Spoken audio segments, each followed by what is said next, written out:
Hello. Alright, my name is called VR and let's start with Midnight Walk. Here you will embark on a dark fantasy adventure built in clay. You will befriend a lost lantern creature and use his flame to light your way through a conflicting world of wonder and suspense. To survive here, you will have to outsmart the many monsters eager to devour your little friend's flame as you travel across 5 tales of fire and darkness. The game and its creatures look gorgeous. It is without a doubt a work of art and keeps entertaining you as you travel in this dark world. People are saying that the game is visually stunning, but it is like your memory, quite short. You will probably finish it in 5 hours or so. But the Midnight Walk has above 90% positive reviews on Steam, so give me that quality over the quantity this time. The Wandering Village. This is a city-building simulation game. In a world where mysterious plants are spreading all over the earth and emitting toxic spores as they grow, a group of people seek shelter on the back of a giant wandering creature. You'll have to become their leader, build settlement and form a symbiotic relationship with the creature to survive together. Well, I hope that you can be really helpful for the creature, because, you know, otherwise those people are just parasites living on its back and you are the leader of parasites. That doesn't sound so dreamy and glamorous, right? Well, you help the creature to get rid of the evil plants, but I doubt that it is a good deal for the creature. You know, people are pooping and dying and planting stuff on your back. It's a colony of horror from the perspective of that dinosaur thing. Anyway, the game has around 90% of positive review score. Caravan SandWitch. Here you'll embark on a journey across a sci-fi world. Driven by a mystery to find your missing sister, you will interact with various communities, help them with their tasks, and meet new people along the way. Take your time to explore the world, whether in your van or on foot. The game is aiming to be crowned as a king of relaxing exploration games. Here you will find no combat, no death, no timer, just you, your van, and the world. Here, equipped with an array of essential tools, you will upgrade your van to open up new passages and ruins. From navigating treacherous terrain to uncovering ancient historical sites. Every step of your journey will bring you closer to unraveling mystery behind your sister's disappearance. REVEIL. This is a narrative first-person psycho thriller focusing on puzzles and exploration. So basically this is a very nicely done walking simulator, you know, with horror vibes, so not as boring as you may expect. The story begins with you waking up. You are disoriented, your head hurts. Well, honestly, a lot of us have the same problem the main protagonist has. It's called alcoholism. But surprisingly this time, it's not it. You are trapped into a surreal, mysterious place where everything looks familiar but you don't know why. As things get crazier and more bizarre, the lines between reality, memory and imagination become more and more blurred. So your only way out is to solve everything. Be sure you have an IQ a bit higher than room temperature. Game has strong, very positive review score, so if you like games like that, this may be a wonderful hidden spoon of potato salad for you. Laysara, Summit Kingdom. It is a real-time strategy city builder colony sim with pause, meaning that you can issue commands while eating delicious potato salad without any stress. So here during a campaign or sandbox playthrough, you will establish multiple towns, each on a unique mountain with its own traits. Each mountain also comes with a new set of challenges. They differ in shapes, vegetation zone layouts, resource availability and weather conditions. One of the ever-present dangers you will have to deal with are mighty avalanches. You can't stop them, obviously, but you can take precautions and be prepared. Afforest the key areas to create natural barriers, build artificial ones to redirect rushing masses of snow, or trigger the avalanche early while it's still manageable. That is a really dangerous activity and it will put you on your toes. So when I said that you can play it without any stress, I lied. Saints Row the Third. This game is crazy, and trying to make sense explaining the plot would be crazy as well. So, let me try. You belong to a small, powerful gang of dudes. Long story short, you lose control of the city to a dangerous criminal organization and have to fight back to reclaim it. Yeah, kinda like that. Overall, the game is about rising to power amidst chaos and ridiculousness. Yeah, that word you will use a lot, because I doubt there are more ridiculous games than this one. Okay, maybe there are, but Saints Row the Third is definitely in the top 10 of any ridiculous list. So anyway, enjoy the mayhem you cause here and have fun.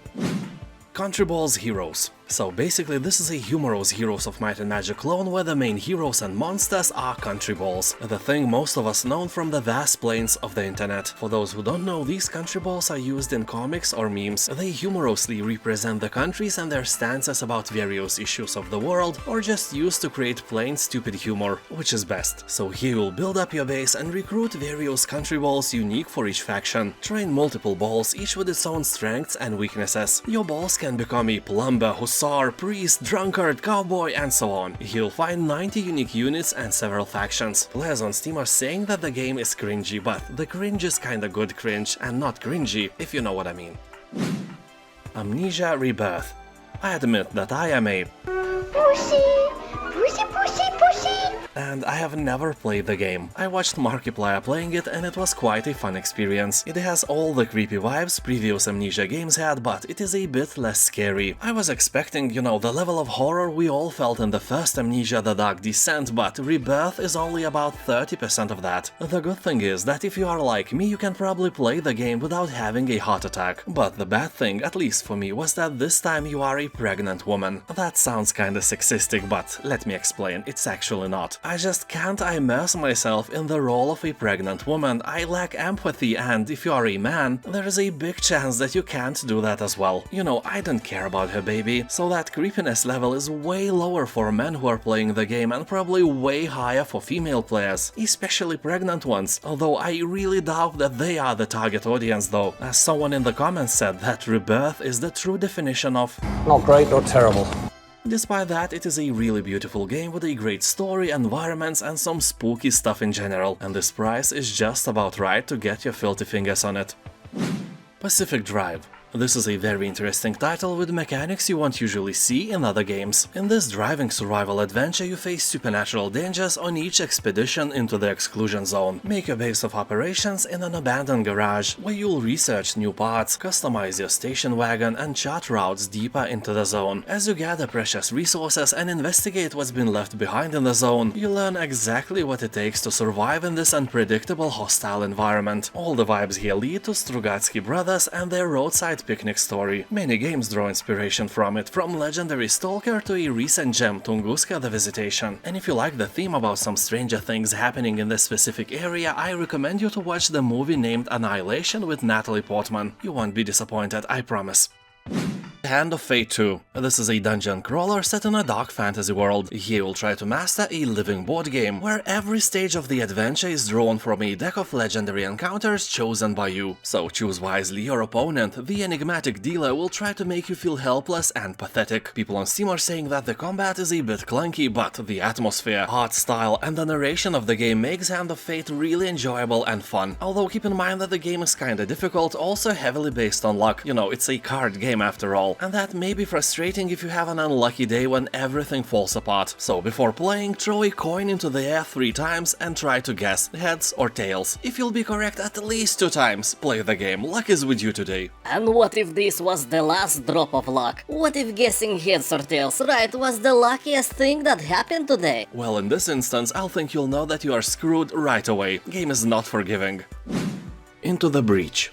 This simple-looking game is actually an officially recognized masterpiece. It has won Best Strategy Game title at the Game Awards. It was announced as a Game of the Year by PC Gamer, and on Steam it has above 90% of positive reviews left by thousands of people. So here the remnants of human civilization are threatened by enormous creatures breeding beneath the earth, and all hope is in your hands. You must control powerful mechs from the future to hold off this alien threat, and each attempt to save the world presents a new randomly generated challenge. Basically, the game throws a different strategic puzzle at you every time and you have to solve it, and that is somehow really fun to do. Just make sure you like both puzzles and strategy games, because it is quite challenging, and if your brain is smooth, you may want to play some other game instead. Don't ask why I know this. Turnip boy commits tax evasion. He will take control of an adorable Turnip who happens to be an absolute menace to society. After failing to pay taxes and getting evicted from your home, you must go on an epic quest to pay back your massive debt to Mayor Onion. Use garden tools to solve plantastic puzzles, meet eccentric vegetables and fruits, and take on treacherous fights against animals both big and small, including the capitalist swine. Along the journey, uncover what's spoiling this garden community and rise to tear down the corrupt vegetable government. In other words, you are a lazy, shaded turnip that wants to evade paying taxes and, along the way, start the revolution. Some kind of Lenin, I guess. The Dark Pictures Anthology, House of Ashes. Here, at the close of the Iraq War, special forces hunting for weapons of mass destruction unearth something far deadlier, a buried Sumerian temple containing a nest of creepy creatures. To survive the night below, they must forge a brotherhood with their enemies from the world above, and only your decisions will influence how the story will unfold. Basically, I can guarantee that nothing good will ever happen with you behind the wheel. Everyone will die horribly and you are the one to blame. But hey, that's the beauty of this game, you can replay it and make different, probably way worse decisions next time. The Forgotten City. This game, as a lot of gamers point out, is a Groundhog Day in an ancient city. The mechanic here is simple, everyone around you is dying for unknown reasons and you have to stop it. If you fail, and you will fail more than once, you can just go to the portal and restart the day over and over again until you solve the problem of dying so nobody dies anymore. If you think about it, this is a roguelite game, just story-based instead of combat, and it's really one of the best adventure games there is. I'm not gonna lie, if you go to Steam you will see the overwhelmingly positive review score. Also, fun fact, this game started as a Skyrim mod a long time ago and it was so well received it became a separate kick-ass game. Going medieval. Stake your claim in this colony building sim and survive a turbulent medieval age where almost everyone has died from plague. He will construct a huge fortress in a land reclaimed by wilderness, defend against raids and keep your villagers happy as their personalities are shaped by the world around them. While keeping in mind all that plague and also occasional pillaging, keeping villagers happy might be a harder thing than, you know, getting drunk from non-alcoholic beer. Keep in mind that the game is very similar to RimWorld. People on Steam are calling it RimWorld Elite or Medieval RimWorld, but don't be scared, these are positive comments, meaning that if you like the famous game, you will probably like Going Medieval as well. The game is in early access, so don't expect miracles, although it has a very positive review score on Steam, so it is in a good shape already. From Glory to Goo. It may not be the prettiest RTS, but it is for sure one of the most entertaining ones. This is a sci-fi survival strategy set on an alien world. You will serve as humanity's pioneer by establishing a colony and supporting your colonies still in orbit. But beware, the Goo, a relentless shape-shifting force, approaches from all sides, even above and below. Basically, you will have to build your colony to repel local horrors who are not very fond of uninvited guests. But if you look at this philosophically, you will realize that the real monster here is you. You came here, you destroyed their beautiful landscape with your pathetic buildings that are making energy out of their plants and animals and filtering your piss so you could have drinking water. They have a right to be angry and they use that right quite excessively. The game is single player only. It includes 23 Steam achievements and multiple factions with units and buildings you can use. You know, ally or destroy depending on your captain and biome. Bad reviews are rare. Most of the people who play the game are saying that it is not perfect but really entertaining. What else you may want? The Gunk.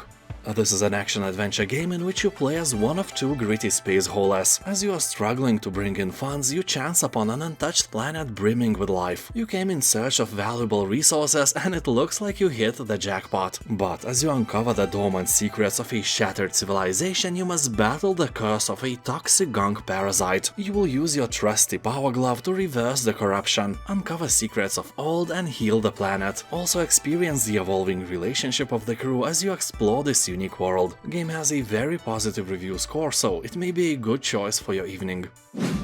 Witch It. This is a multiplayer hide-and-seek game where you are tasked with seeking hidden witches that blend in with the environment. Well, or play as a witch and do all that blending yourself. At first glance, that book on a shelf may look innocent, but remember, witches can disguise themselves as any physical object, although if you turn yourself into a pizza, you will look kinda suspicious on the ground or in the bookshelf as well. You need to think where and how to blend in. Sadly, there is no ability to transform yourself into hairy balls. That is sad. Also, if you are a hunter, your perception skills will come in handy, that's no doubt. Here you'll also be able to craft new items or even your own maps to play in. Game may look a bit childish, and honestly it is, but it has around 90% of positive reviews, so a great time is almost guaranteed. UnderMine. This is an action-adventure roguelike that blends combat and dungeon crawling with RPG-like progression. Mine gold, die, upgrade yourself, and then try again. Discover hundreds of items including relics, potions, blessings and curses that all stack for a new experience every run. Challenge dangerous bosses and rescue helpful characters that provide new upgrades for your adventure. Also decipher the cryptic messages of the UnderMine's residents and unfold the mystery at the heart of the dungeon. People on Steam are saying that the game reminds them of one thing, like someone took the mines from Stardew Valley, upgraded them heavily and made them into a game. UnderMine has about 90% of positive reviews, but some people complain that it is unbalanced and can infuriate you. But hey, you play these games and hope to die just to be reborn stronger again. Ancestors, the Humankind Odyssey. This is a really original and truly amazing game where you play as an ape. Yeah, your journey starts 10 million years ago, and by then we still shared our ancestors with gorillas and chimpanzees. Our last common ancestor with the apes, chimpanzees to be exact, is known to be roughly about 5 million years old. So you start as an ape and over the years evolve into an early human. The whole game spans from 10 million to 2 million years ago. Your task is for you and your tribe not to die and not to choose the path of extinction. The future of humanity is in your hands, like literally. As developers say, evolution was not written in stone. Your decisions will shape how you will overcome obstacles, increase your species, and what knowledge you will pass on to future generations. You can focus on specific attributes or choose a more balanced approach to survival. Your clan's ability to survive will be directly impacted by your decisions and choices, making each player's experience a unique one. It's a wonderful game reminding us that we are just starting to go on our evolutionary path as human species. 2 million years is nothing. Dinosaurs existed for 165 million years before they all died out. Except the birds, of course, add another 65 million years to that big number. That is a huge difference. Not as huge as your mama though. And now thank you for watching, have a nice day, and I'll see you next time. Bye.